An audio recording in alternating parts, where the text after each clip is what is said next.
the way to really build a platform that meets the demands of the citizens is to just focus on the platform, not really on the solutions or on the applications, and let the rest of the users out there, the developers, the innovators, be able to build services and applications as and when they need them.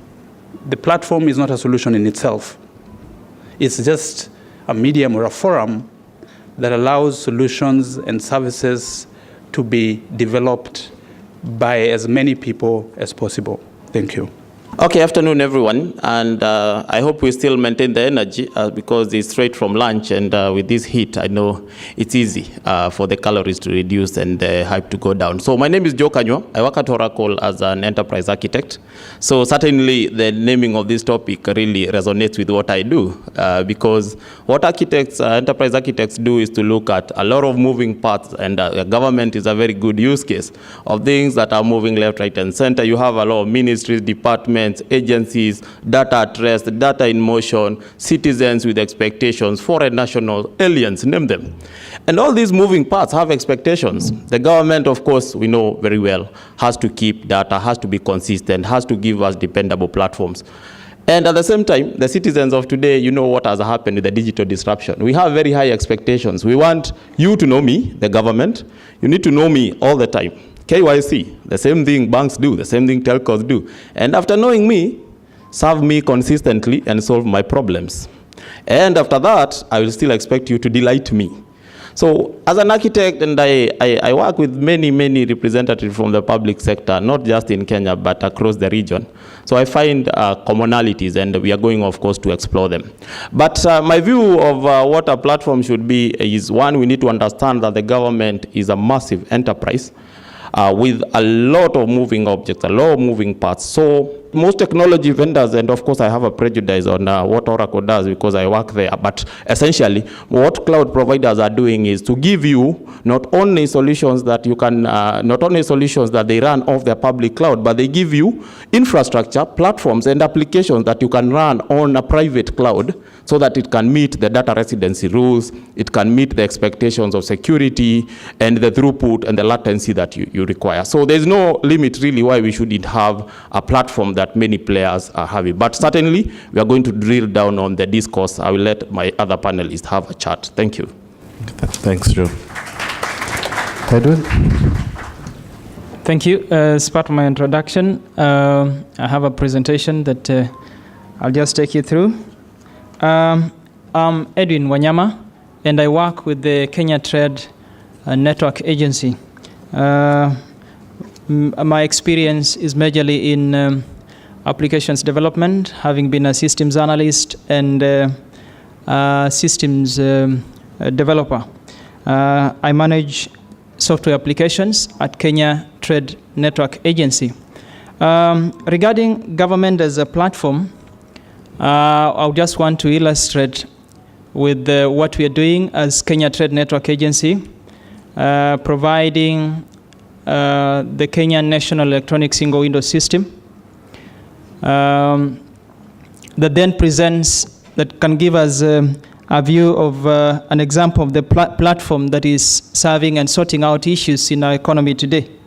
We have seen a number of inefficiencies in cross-border trade, where traders have been required in the past to run to various government offices, taking paper-based documents, duplicating the same all over, and this has been quite a bottleneck with regards to cross-border trade.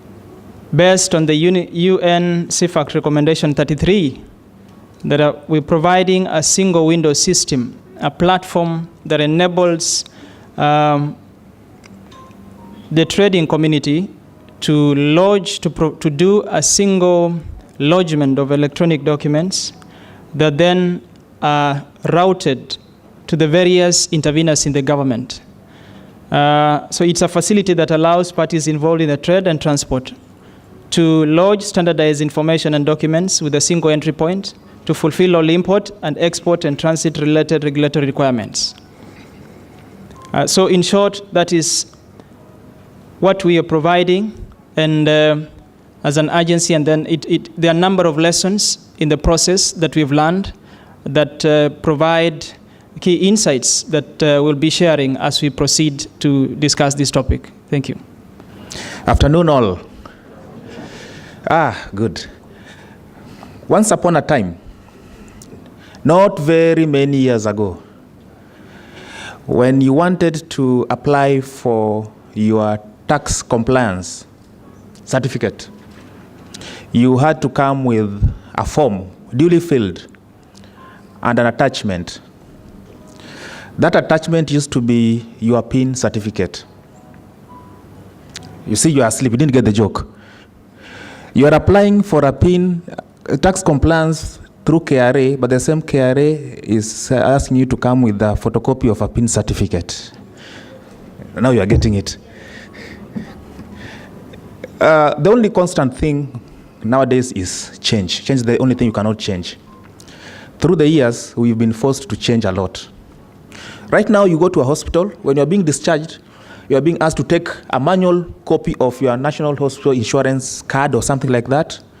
Why can't the hospital system just see the national hospital insurance system and pick your details from there? You don't have to walk to go to your employer, ask for that card to be stamped, then go back. Okay? That is the direction I'm seeing us going, and it's a direction that circumstances are forcing us. We cannot actually do anything about that.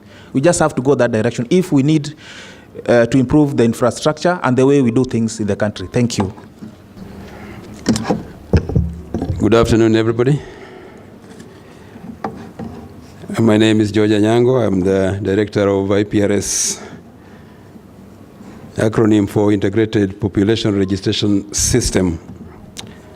I think there's been a mention of that here before. And as we delve into the subject matter this afternoon, we'll get to know a little more about the system. Thanks, colleagues, for elucidating this issue of the platform.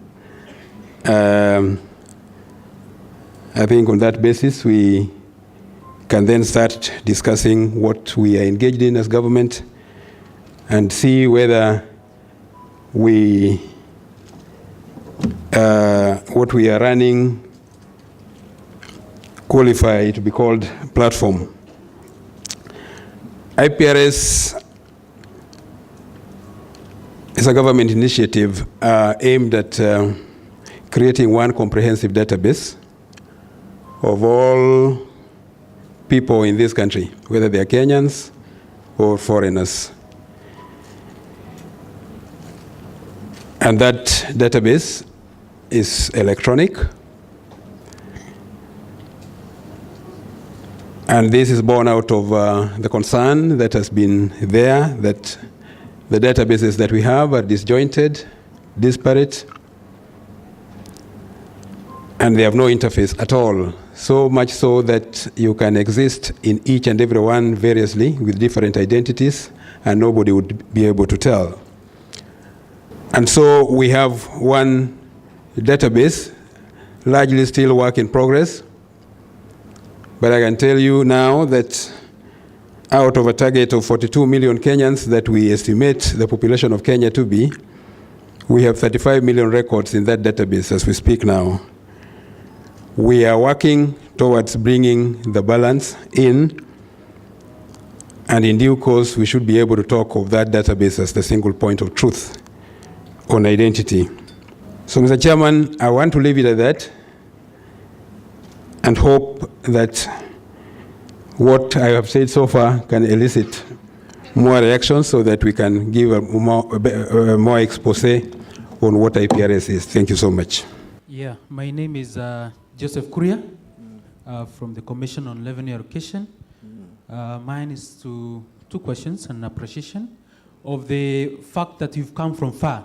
I've been looking at the industry where you're coming from as ICT, and I see great things happening from the moment the Kibaki government introduced the e-government. However, even as we move, there seems to be kind of disjointed efforts within government, because there's so many things that are happening, very good things, and what we need really, and probably the direction we need to take, is to have one master database whereby all these ritual efforts that are being done in the MDAs and even the county governments, there must be at least one particular source where all this data is housed, and then people can be able to develop apps or even get some applications which can be able to propel the country going forward. I'm also pained to know that within the infrastructural sector, where we have the energy, we have the ICT, and we have the road infrastructure, the ICT seems to be lagging in terms of the key infrastructural projects.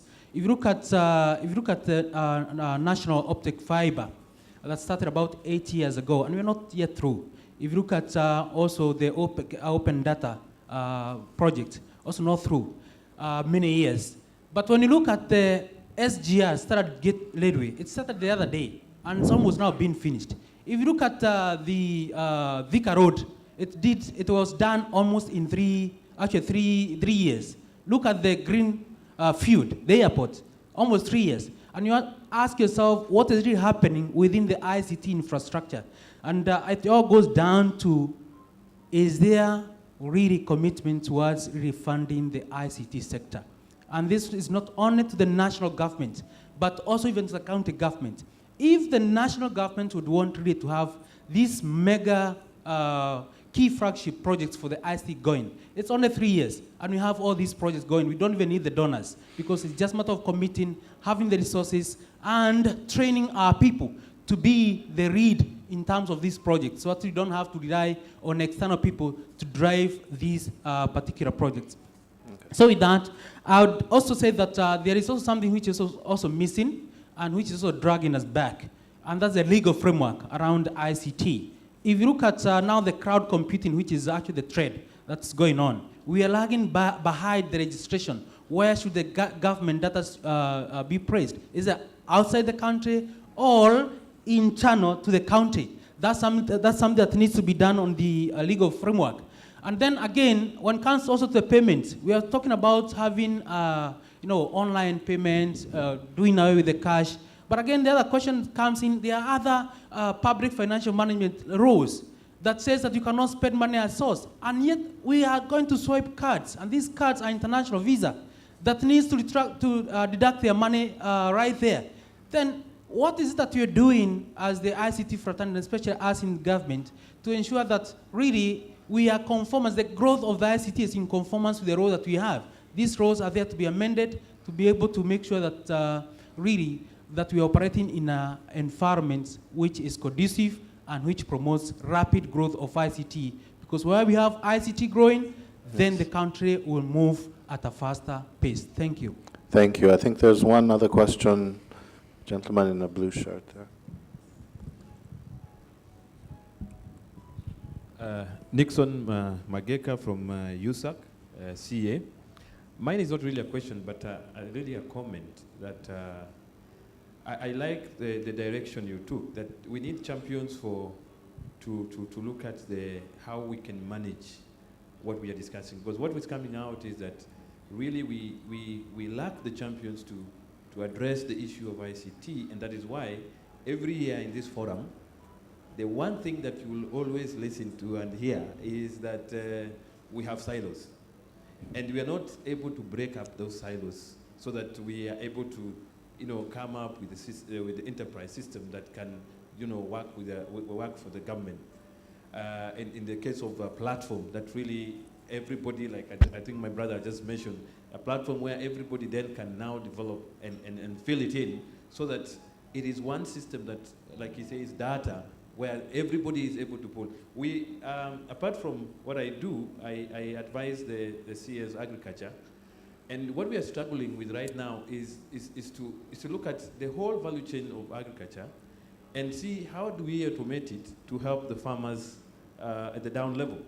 Because one of the things then we have done within the agricultural pillar is to call all the stakeholders. And it's amazing that so many of these agricultural stakeholders have systems that are ongoing, but nobody knows about them. Like we talked to ILRI. ILRI has a system that actually can show the profile of soil to up to 50 meters of satellite beam. So you see, the problem really we have is that when we start the conversation about solutions, then that's when you realize that we have actually guarded our data so much that we're not able to open it up so that others can actually use it for decision making, because what this country lacks, and especially in agriculture. And the other day we had the Honorable, His Excellency, the Deputy President, saying that we are actually grumbling, especially in agriculture, on guesswork, because we don't have evidence of anything that we do in agriculture. And it's a challenge. And therefore, I like the idea that can we get champions to have systems or platforms which then people can actually build from and get, or something like a big data forum, where now everybody can actually mine what they really need and have windows that see through the data system. Thank you. Okay, thanks. So maybe just to respond to those questions, maybe beginning with back to our vendors here, who are also my vendors, so I also need to keep that in context. I think Mr. Mugo asked a very good question. Why deploy solutions that give you a bad name? And I think it's quite relevant. Just sitting around the fireside and very, very many forums where I interact with my colleagues in government, it seems at times we have very different experiences of deployments done. We've done large-scale projects with each of you, and they have a different story at times, both in terms of the time, the budget, and the success. And you find it quite difficult to correlate the two. So I think if you could just respond in just briefly to his question in terms of why that happens, or perhaps what you're doing going forward to change that perception. I think we can start with you, Tom. I was hoping we don't get to respond to this question so as not to appear like we're giving excuses. But I do agree with you, Robert, that we need to work together. And the reason why I'm saying we need to work together is that as vendors, we are not able to do this without the customer. As you know, many times we don't offer our solutions directly to you as a vendor. We work through a number of partners, some of who are not registered, and we've seen many cases where the customer, in this case could be the government or any other customer, including CBA, where the customer has some relationship with a partner, and they go ahead and procure a solution from that partner against our recommendations. That has happened many times, and this is why I'm saying we need to work together, because we've got processes in place that if we adhere to those processes, then we will limit those situations where there's a solution out there that tarnishes our name. I think it's taken a very long time for us to build the brands that we do have, and we will do anything to protect those brands. So it's something that should not happen, and I believe that if we work together, we will limit those situations. Yeah, sure. So I'll just add the surmising on Ted's thoughts and say this. Well, it's a polemical conversation, and it's the elephant in the room, really. So we have to address it. Does it only come from government stakeholders like Robert? No. I get this pushback. I went to Lebanon. I had a bank there which had deployed a system, and they were telling us, how comes we have implemented this system for 8 years, and still today, we still can't do A, B, C, and D? Yet the same system is used by a global international bank that's also very happy with it. So this question does not only come from government. I will be very candid with you. I engage with customers across verticals, and they push back. But the point is, in most situations that I've really drilled down, and I'm not trying to absolve the big brands here from blame, you will also see that the completeness of vision that a given organization had in terms of rolling out that solution also determines the success criteria, the success probability of that solution. I'll give you an example of a local bank. The local bank implemented a CRM system, typical citizen relationship or customer relationship management system, and they never thought that they need to integrate it to their core banking system. So if you call the contact center and the agent is using the CRM application on the front end, how can they address the question of your balances, because the CRM does not keep the balances? If I had a fraud on my ATM or a transaction that I am in dispute, that data has to be wired from the core banking system and be shown on the CRM application. So the moment the two are decoupled, the two are best of breed products. The core banking they have and the CRM product they have are best of breed products, world leaders. But just because they are not integrated and the client never had the vision of that use case, they'll always be saying, this CRM does not serve us. We have to keep on popping screens on the screen. So in that particular situation, I wouldn't blame the core banking vendor. I wouldn't blame the vendor of the CRM. Neither would I blame the customer. The partnership that Ted is talking about is where the synergy exists. So we'll take that but, and try correct going forward.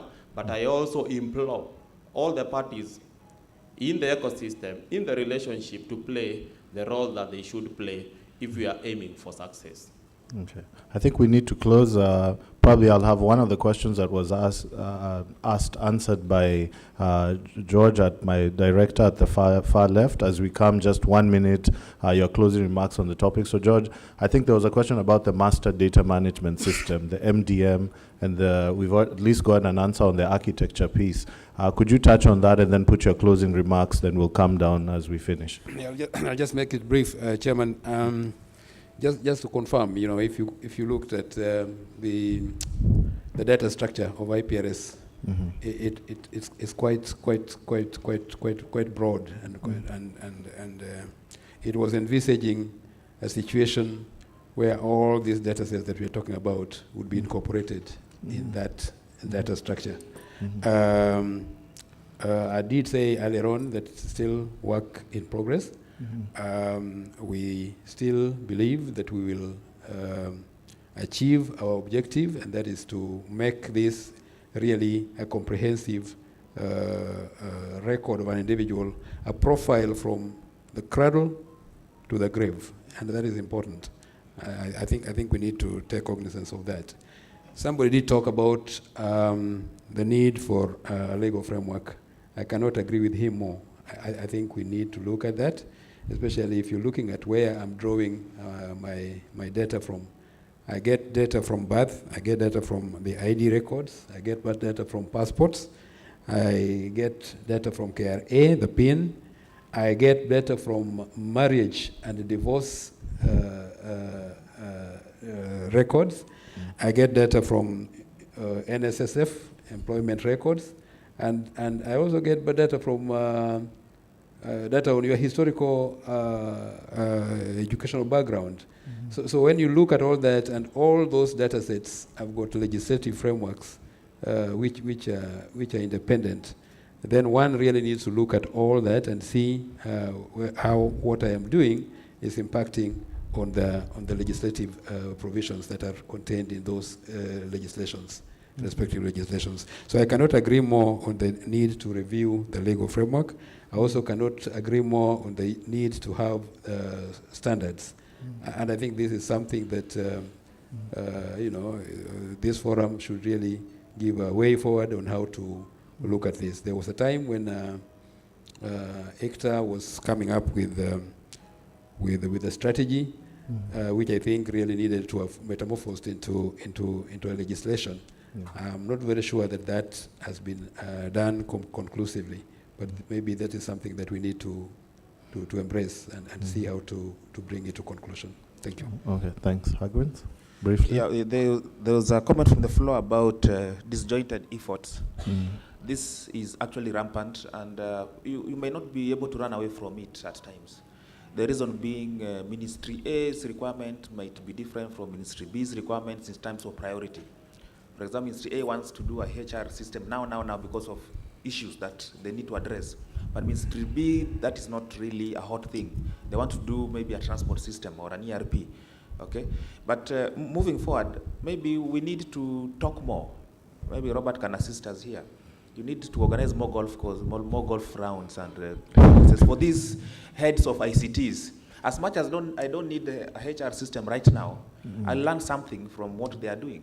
And then we'll start breaking these silos slowly by slowly, and then we'll start going towards one aim. And then the strategies that you're coming up with can be assimilated, debated, discussed in those the 9 a.m., is it 9 p.m. or 9 a.m.? 9 a.m. Sessions, and guys understand where we are coming from and where we are supposed to be going, all in unison. Thank you. Thank you. Edwin, briefly. Thank you, George. I would say that we need to get things right from the start. You make poor requirements, then you'll end up, you don't expect to get a brilliant solution.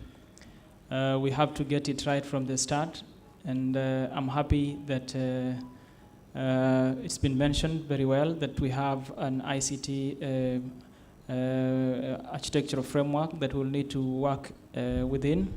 And that, I think, would make a good headway for us so that as we implement solutions, we would work well to provide interoperable solutions that then can scale up as we go along.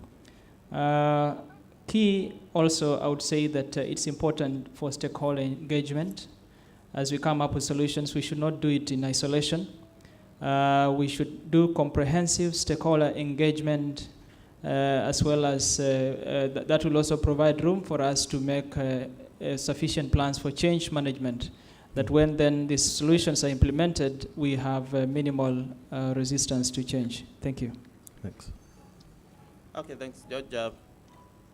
As part of the closing remarks, what I would say, the Swahili say, mgala muwe na haki, ompe, right? And for guys who don't understand Kiswahili, that is the Kiswahili implementation of give credit where it's due. Honestly, I think the government is doing a lot. But if I tier 3 phrases, get going, get better, get ahead, I think we are still at the get going stage. What we are discussing here is how we can get better and how we can get ahead. And of course, coming from an OEM perspective, we'll be working hand in hand. But when the chicken comes home to roost, at the end of the day, it's about how the citizen perceives what we are trying to do out there. So we should always keep the citizen in mind, the end user in mind, the Wanjiko as we call them in Kenya. Because we can have a fantastic enabler platform, but the yardstick with which we shall be measured on is how it delights the Mwananchi out there. So the more we don't make them repeat themselves, the more we don't make them present papers which you should be the one issuing, the more we don't have to take 2 weeks lead time to just deliver a simple document for them. The more we delight them, that's how we'll be measured. But I believe the technologies exist. If the will is there, the cultural change is there, I believe we should be able to achieve what the Netherlands of this world has achieved. Thank you. Thanks. I'll close by, first of all, commending what the government has done. I think relatively we've done very well. We've built a number of platforms, still a bit disjointed, but there's a number of them that do exist and are offering services today. Going forward, what we need to focus on is how to converge all the different data sets that we have, and we've got very many of them, into a single platform that will allow other people to develop use cases or develop services out of them. As I said at the beginning, if we as government kind of try to have monopoly over what solutions go out there, we'll kind of be limiting both ourselves as well as what the citizens can do. We should do what we can, but we should, as much as possible, try to make this platform as open as possible and allow other people to be able to create other different use cases out of it. And the other thing that I would like to add is that as we focus on converging all these different platforms that we have, we need to take a strategic architectural approach to it. And as vendors and consultants, we've got people who can assist you in building these architectures and these roadmaps at no cost, actually. And I think we need to take advantage of these opportunities to be able to build something that will stand the test of time. Thank you. Thank you so much. I think just in closing, just thank each of the panelists. Quite a robust and wide discussion. We've tried to compress it within a short period of time. But I think the ICT Authority, and thanks for your contribution, Robert, will help perhaps to facilitate more of these discussions. And so we can see also more innovation around some of these use cases that are going to drive the interoperability and access to government services through APIs. But thank you so much. Thank you for service providers who took some very tough questions. But I think all in all, it requires a partnership from the public sector, the vendors, and even the private sector, just to ensure that we can get this dream come true. I think no single stakeholder entity can deliver it on their own. And perhaps I can say on behalf of the private sector, we're willing to work with you from what we've heard from our partners, and I'm sure Microsoft, DD, and the other partners who are sponsoring would echo the same. They're willing to play. We're hearing government is saying we're ready. So I think, Joe, we're at that point where we're not getting started. We're actually aiming to get ahead. Thank you so much, and looking forward to more interactions. Thanks.